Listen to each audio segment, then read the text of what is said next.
Hello everyone. इस video में हम नॉर्थ अमेरिका के ऊर्जा संसाधनों को डिस्कस करेंगे। देखिए, ऊर्जा संसाधनों के अंतर्गत मुख्य रूप से हम कोल, पेट्रोल और हाइड्रो इलेक्ट्रिसिटी को लेंगे। तो सबसे पहले हम डिस्कस करते हैं नॉर्थ अमेरिका में जो कोल है, कोयला है, वो कहाँ कहाँ मिलता है। देखिए, संयुक्त राज्य अमेरिका की हम बात करें अगर नॉर्थ अमेरिका में यूएसए की, तो यूएसए में कोयला उत्पादन जो है उस दृष्टि से बहुत इम्पॉर्टेंट है यूएसए। और यूएसए कोयला उत्पादन में विश्व में सेकंड पोजीशन में है। और संयुक्त राज्य में कोयले के प्रमुख भंडार एप्लाशियन के जो पर्वत श्रृंखला है उसके पश्चिमी भाग में, और महान जो झील प्रदेश है, ग्रेट लेक रीजन है, उसके दक्षिण में स्थित है, जो निर्माण औद्योगिक केंद्रों के समीप हैं। संयुक्त राज्य अमेरिका की लगभग 70% जनसंख्या इन क्षेत्रों के समीपवर्ती नगरों में निवास करती है। संयुक्त राज्य अमेरिका में विश्व के द्वितीय विशालतम कोयला भंडार हैं, और इसके मुख्य क्षेत्रों की हम बात करें तो सबसे पहले आता है अपलाशियन कोयला क्षेत्र। देखिए, अपलाशियन कोयला क्षेत्र में संयुक्त राज्य अमेरिका का लगभग 50% कोयला प्राप्त होता है। यह क्षेत्र पेंसिल्वेनिया से अलाबामा तक फैला हुआ है। यहाँ विश्व का सर्वोत्तम बिटुमिनस कोयला प्राप्त होता है। मुख्य सुविधा जो इस क्षेत्र की है वो है कि यहाँ पर जो ट्रांसपोर्टेशन है, यातायात बहुत सस्ता है, जो अधिकतर नदियों द्वारा होता है। और एप्लाशियन कोयला क्षेत्र के 3 मुख्य उपक्षेत्र हैं। पहला है पश्चिमी पेंसिल्वेनिया या उत्तरी क्षेत्र। इस क्षेत्र को पिट्सबर्ग क्षेत्र भी कहा जाता है। इसका विस्तार लगभग 15,500 वर्ग किलोमीटर में है। यह ओहियो से पेंसिल्वानिया राज्यों में फैला है। यहाँ एंथ्रेसाइट व बिटुमिनस कोयला मिलता है। पिट्सबर्ग एवं यंगस्टाउन इस्पात केंद्र इसी क्षेत्र में स्थित हैं। इस क्षेत्र के भी 4 उपक्षेत्र हैं, जिसमें उत्तरी क्षेत्र, मध्य पूर्वी क्षेत्र, मध्य पश्चिम और दक्षिणी क्षेत्र सम्मिलित हैं। अपलाशियन कोयला क्षेत्र का जो दूसरा उपक्षेत्र है वो है मध्य अपलाशियन क्षेत्र। देखिए, इसमें अच्छी क्वालिटी का, बेस्ट क्वालिटी का बिटुमिनस कोयला हमें मिलता है। ये जो क्षेत्र है पिट्सबर्ग से 800 किलोमीटर दक्षिण में स्थित है। इस क्षेत्र का विस्तार पश्चिमी वर्जीनिया, केंटुकी व टेनेसी राज्यों में है। यहाँ का सिंचित भंडार काफ़ी है। यहाँ पर केंटुकी पठार में अनुमानतः 2600 वर्ग किलोमीटर के वर्ग में कोयला सिंचित है। यहाँ कोयले की जो लेयर्स हैं वो क्षैतिज हैं, और खुदाई भी काफ़ी आसान है। प्रायः सारे जो काम है वो मशीन से यहाँ पर होते हैं। इसके भी 3 उपक्षेत्र हैं, उत्तरी क्षेत्र, मध्य क्षेत्र, दक्षिणी क्षेत्र। यहाँ का कोयला जो है, मध्य अपलाशियन क्षेत्र का कोयला विशेष रूप से घरेलू कार्यों के लिए यूज़ में आता है। तीसरा जो उपक्षेत्र है अपलाशियन का वो है अलाबामा का दक्षिणी क्षेत्र।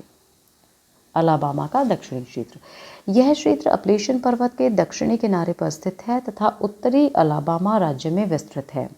यहाँ उत्तम कोटि का कोयला मिलता है, जिसका प्रयोग उद्योगों में किया जाता है। यहाँ से न्यू ऑर्लियंस को कोयला भेजा जाता है। इस क्षेत्र में अनेक लौह इस्पात के केंद्र स्थित हैं, और बर्मिंघम जो है वो यहाँ का मुख्य केंद्र है। उसके बाद जो दूसरा क्षेत्र है यूएसए का वो है आंतरिक कोयला क्षेत्र।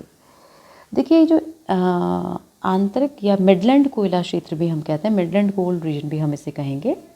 ये रीजन मिसौरी, मिसिसिपी नदियों की घाटियों में स्थित है।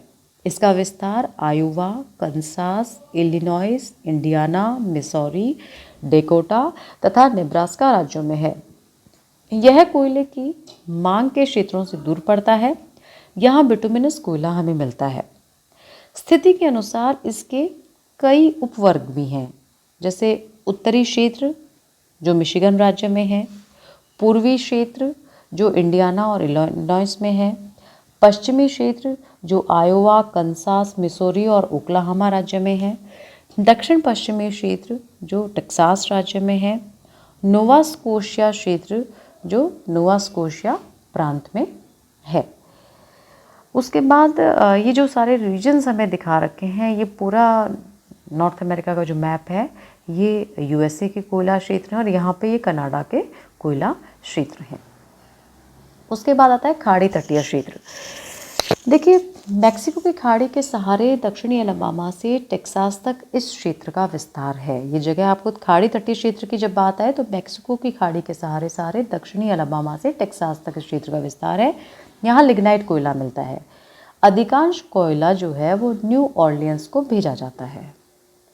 चौथा रीजन है प्रशांत महासागर या तटीय क्षेत्र।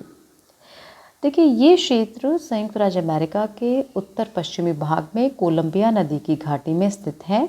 यहाँ भी लिग्नाइट कोयला मिलता है। इस क्षेत्र का विस्तार वॉशिंगटन राज्य तथा वैंकूवर द्वीप में है। यहाँ से सैन फ्रांसिस्को और पोर्टलैंड बंदरगाहों को कोयला भेजा जाता है। उसके बाद आता है उत्तरी मैदानी क्षेत्र। इस क्षेत्र का विस्तार संयुक्त राज्य अमेरिका के प्रेरी प्रदेश के उत्तर में कनाडा की सीमा के पास है। यहाँ लिग्नाइट कोयला मिलता है। अधिकांश कोयला यहाँ पर रेलों में काम आता है। उसके बाद है रॉकी पर्वतीय कोयला क्षेत्र। ये क्षेत्र रॉकी पर्वत के पूर्वी ढालों पर स्थित है। इसका विस्तार Montana, Wyoming, Colorado, new Mexico राज्य में है।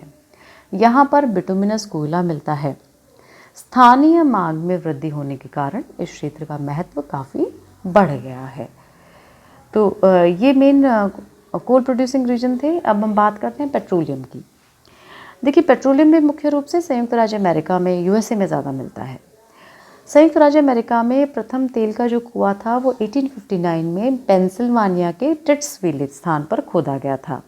इसके बाद अन्य तेल कुओं की खुदाई और विकास हुआ और जो ओहियो, पश्चिमी वर्जीनिया, पूर्वी केंटुकी, इलिनॉइस, कंसास, ओक्लाहोमा और टेक्सास क्षेत्रों में किया गया। बाद में जो खाड़ी तटीय क्षेत्र थे, रॉकी रीजन था, कैलिफोर्निया में भी पेट्रोलियम का खोज की और उसका विकास किया गया। पेट्रोलियम उत्पादन के मुख्य क्षेत्रों की अगर हम बात करें तो टेक्सास क्षेत्र मेन है। पूर्वी टेक्सास, दक्षिण पश्चिमी अरकानसास और उत्तर पश्चिमी लुइसियाना का क्षेत्र पेट्रोलियम के उत्पादन में काफ़ी फेमस है। उसके बाद आता है गल्फ तटीय क्षेत्र। देखिए, गल्फ तटीय क्षेत्र में कई राज्यों के थोड़े थोड़े भाग हैं, जिसमें लुइसियाना, मिसिसिपी, टेक्सास, अलाबामा और फ्लोरिडा सम्मिलित हैं। अगर तेल उत्पादन की दृष्टि को हम देखें तो इसका दूसरा स्थान, इस क्षेत्र का यूएसए में दूसरा स्थान है और यूएसए का लगभग 22% तेल उत्पादन जो है वो इसी गल्फ तटीय क्षेत्र से हो रहा है। उसके बाद है कैलिफोर्निया क्षेत्र। देखिए, तेल उत्पादन में कैलिफोर्निया का स्थान तीसरा है। यहाँ संयुक्त राज्य के कुल उत्पादन का 16% प्राप्त होता है। इस क्षेत्र के मुख्य अगर तेल उत्पादक केंद्रों की हम बात करें तो हंटिंगटन बीच, लॉन्ग बीच और सांता फे स्प्रिंग्स हैं। इस राज्य की 66% तेल प्राप्ति दक्षिणी काउंटीज़ भी होती है। उसके बाद आता है मध्य महाद्वीपीय क्षेत्र। ये पश्चिमी टेक्सास, ओक्लाहोमा और दक्षिण पूर्वी कंसास क्षेत्र में है। यह क्षेत्र तथा टेक्सास क्षेत्र मिलकर संयुक्त राज्य का 60% तेल का उत्पादन करते हैं। यहाँ से पैराफिन आधारी, एस्फाल्ट आधारी और मिश्रित आधारी 3 प्रकार का पेट्रोलियम प्राप्त होता है। उसके बाद आता है सेंट लुई लीमा क्षेत्र। ये क्षेत्र दक्षिणी इलिनॉइस और दक्षिणी इंडियाना में है। यहाँ संयुक्त राज्य का 5% तेल उत्पादित होता है। फिर आता है रॉकी क्षेत्र। इस क्षेत्र में 3% उत्पादन होता है। यह क्षेत्र औद्योगिक केंद्रों से दूर स्थित है, अतः इसका बाजार सीमित है। भूवैज्ञानिकों के अनुमान में इस क्षेत्र में बड़े भंडार मिलने की संभावना है। उसके बाद है एपलेशियन क्षेत्र। अमेरिकन तेल उद्योग का आरंभ इसी क्षेत्र से हुआ, लेकिन इसका उत्पादन लगातार घटता जा रहा है और अब इस क्षेत्र में जो उत्पादन है वो मात्र 1% तक रह गया है। कनाडा में हम तेल की बात करें तो देखिए, कनाडा में तेल क्षेत्र एडमंटन, कैलगरी और दक्षिणी सस्केचुआन में है, जो कनाडा के औद्योगिक क्षेत्र से बहुत दूर है।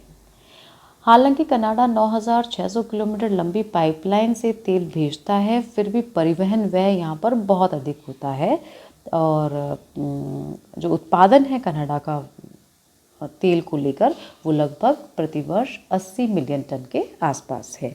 तो ये सिचुएशन थी कोल पेट्रोलियम की यूएसए में। अब हम चलते हैं हाइड्रो इलेक्ट्रिसिटी की ओर।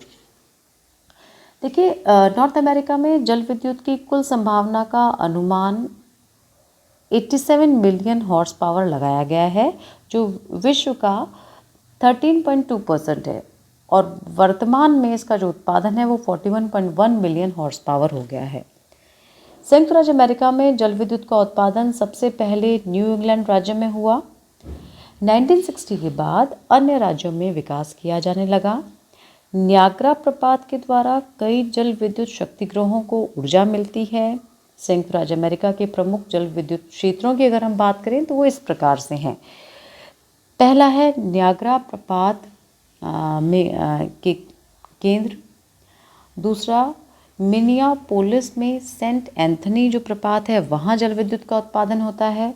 फिर अपलाशियन प्रदेश में जो पेंसिल्वानिया से लेकर अलाबामा तक फैला है, जल विद्युत उत्पादन के बहुत से केंद्र हैं यहाँ पर, जो एक प्रपात रेखा पर स्थित हैं, एक फॉल लाइन पर स्थित हैं, जैसे Columbia, Raleigh, Richmond, Hartford, Lowell, Manchester, Fall River, Lawrence, Trenton, Washington, Baltimore, Philadelphia और पैटरसन। ये रीजन्स हैं एपलाशियन प्रदेश में। एक पूरा एक जल प्रपात की रेखा है जहाँ पर हाइड्रो इलेक्ट्रिसिटी का प्रोडक्शन होता है। उसके बाद है टेनेसी घाटी। देखिए, इसमें जल विद्युत उत्पादन के बहुत से केंद्र हैं, जैसे नोरिस बांध, वॉट्सपर बांध, केल्टर शोल बांध, चिकमंगा बांध, हैविलर बांध, विल्सन बांध। ओके, उसके बाद है कोलंबिया नदी। देखिए, कोलंबिया नदी बेसिन प्रोजेक्ट जो है, इसमें लगभग 200 जल विद्युत उत्पादक स्टेशन हैं। इसमें मुख्य उत्पादन जो मुख्य स्टेशंस हैं जल विद्युत उत्पादन के, वो हैं ग्रैंड कूली डैम। ये बहुत फेमस है, कई बार क्वेश्चन पूछा जाता है। कोलंबिया में है ग्रैंड कूली डैम। और उसके बाद है चीफ जोसेफ, कैकनेरी बांध, उलेस बांध, जोहंडे और बोनविले बांध। तो ये हुआ कोलंबिया नदी पे। तो ग्रैंड कूली डैम कहाँ पे हुआ? कोलंबिया नदी पे, ये आपको ध्यान रखना है। फिर आता है हूवर बांध प्रोजेक्ट, हूवर डैम। देखिए, हूवर डैम भी कोलोराडो नदी पर है और एरिज़ोना, नेवादा में स्थित है। और यहाँ पर भी काफ़ी, ये एक बोल्डर डैम है। इसकी हूवर डैम की विशेषता जो है वो बोल्डर डैम है। देखो, ध्यान रखना है, कंफ्यूज नहीं होना है। ग्रैंड कूली डैम कोलंबिया नदी में है, हूवर डैम कोलोराडो नदी में है, और ये बोल्डर बांध है, बोल्डर डैम है। उसके बाद आता है मिसूरी घाटी प्रोजेक्ट। ये टेनेसी घाटी की अपेक्षा 6 गुने क्षेत्र में को विद्युत सप्लाई करता है, सिंचाई के लिए सुविधाएं भी प्रदान करता है और काफ़ी हेल्पफुल है। उसके बाद आता है शास्ता बांध। शास्ता बांध सैक्रामेंटो नदी पर है, कैलिफोर्निया में स्थित है। फिर है सैन जियोनविक बांध। और ये जो सेंट जियोनिक बांध है, सेंट जियोनिक नदी पर बना हुआ है और कैलिफोर्निया में स्थित है। तो ये जितने भी डैम एरियाज़ हैं यूएसए के, यहाँ से हमें हाइड्रो इलेक्ट्रिसिटी भी प्राप्त होती है और कुछ एरियाज से हम सिंचाई के लिए जल विद्युत भी प्राप्त होता है। अब बात आती है कनाडा की। देखिए, कनाडा का जल विद्युत उत्पादन में संसार भर में प्रमुख स्थान है।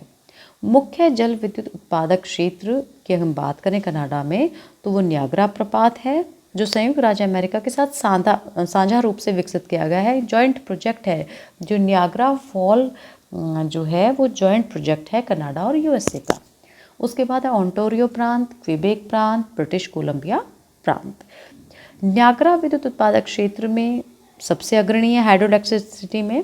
ये कनाडा की सीमा पर ईरी और ओंटारियो झीलों के मध्य फैला हुआ है। तो ये सारा जो था वो, अगर हम बात करें यूएसए नॉर्थ अमेरिका को, तो सारे ऊर्जा संसाधन थे, मेन कोल, पेट्रोलियम और जो हाइड्रो इलेक्ट्रिसिटी के हैं।